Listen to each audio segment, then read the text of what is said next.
Hey guys, I'm jumping in today to talk to you guys about self-talk, specifically how you and I can transform our self-talk. I've been talking and writing about self-care for the month of July and really just wanted to hit on this topic of self-talk as part of the focus within self-care because it is so important. The way we talk about ourselves matters, whether it's about our failed attempt to make that new recipe that we inevitably burned, or to stick to that new workout plan that we quit, or forgetting to eat more fruits and vegetables like we wanted to, or trying to figure out why we're not getting more engagement on our social media posts or getting more subscribers for our business. We really just beat ourselves up about things. But we wouldn't talk to other people the way that we talk to ourselves, right? Being disappointed, scolding ourselves, punishing, admonishing, belittling ourselves, saying things like, you should be more like her, or why haven't you figured it out by now? You're so stupid. You're never going to get this right, and you're a failure. Have you ever said things like that?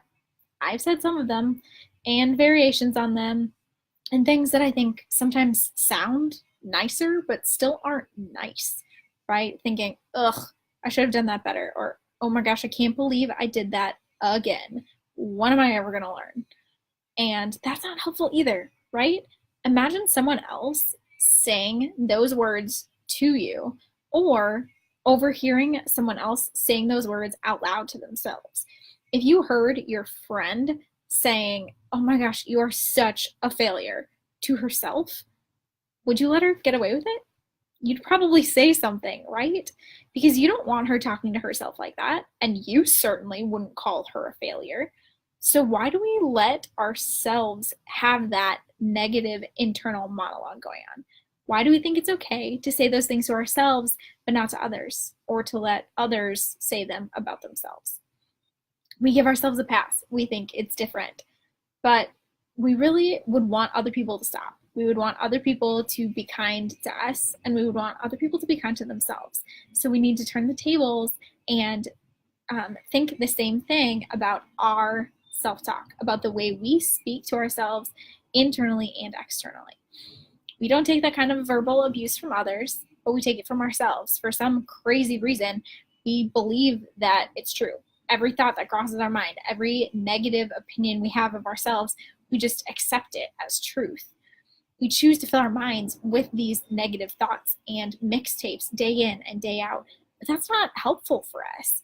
That just gets us focusing on the negative things. It maximizes our failures and minimizes our successes and our blessings and our skills and our gifts and our talents and our beauty and our status as a beloved daughter of the King. Those are the things we should be focusing on in others, but also in ourselves. And these negative mixtapes that we have going on are not helping anybody.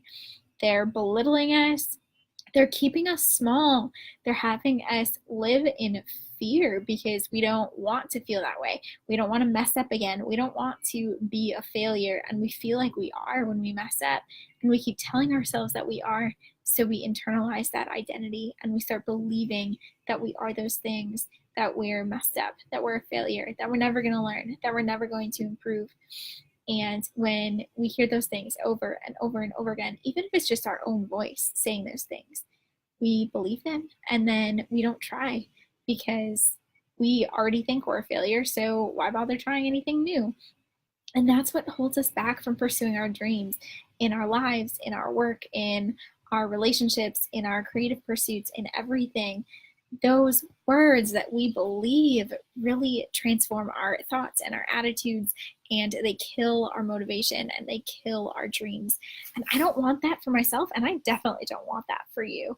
So I want to help you transform your self-talk so that you can find freedom and really pursue your dreams and believe in yourself and start taking better care of yourself through the words that you speak over your life. Because we get the chance to speak life or death over our lives, and I want all of us to be choosing to speak life. Don't you want all the negativity to stop? Don't you want freedom? You want to feel better about yourself, right? To walk more confidently, to stand taller, to love yourself right where you're at. So I'm going to give you a couple ideas for exercises. try vocalizing your self-talk to pay attention to what exactly you're saying. Think about actually speaking out loud. When a thought comes into your head about how you did on that project or trying that new thing or how you look in the mirror, say it out loud. Hear yourself say it. And if it's not something you're willing to say out loud, then that's a red flag right there that it's not something you should be saying to yourself. And counter it with truth. That's the second exercise. Once you've started paying attention to what you're saying to yourself, correct yourself. Say, no, that's actually not true. I may feel that way, but that is not what is true about me. I know who I am, and I'm not a failure. I am not messed up. I can do this. I can learn. I can grow. I can get better. And just remember what's actually true. Use affirmations if you want to. I have some that I read every day, reminding myself of who I am and who God is and what He's doing in my life. And those have been huge in changing my perspective. Use scripture that reminds you of who you are and how God sees you, because He's the one who made you. He sees you and He sees Christ in you. He sees you more accurately than you can see yourself. Ask friends for a perspective, get their feedback, just get support, get community, and get honest with yourself about your self-talk, and then don't leave it there. Don't just be aware that you're negatively talking about yourself, but flip it around and turn it positive, reaffirm what's actually true about you, and start noticing the things that you are good at. Start noticing the things that you are doing well, and focus on those. Continue building yourself up, and then you will have more motivation to keep going. You will be more confident. You will stand taller. Your dreams will feel more attainable, and you will continue to grow and challenge yourself and become the kind of person that you want to be. I know you can do it, and I'm so excited to be the one encouraging you to take those steps to move forward. I would love to hear from you, whether you are encouraged by this or have any questions or comments. You can comment below. You can always shoot me an email at jessie@notesfromjessie.com.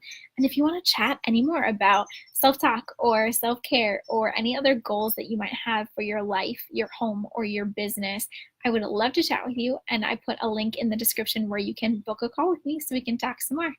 All right, guys, that's all I have to say for today. I hope you found it really helpful, and I hope you will begin today to talk to yourself a little bit more kindly. All right, have a good day, guys. I will talk to you again soon. Bye.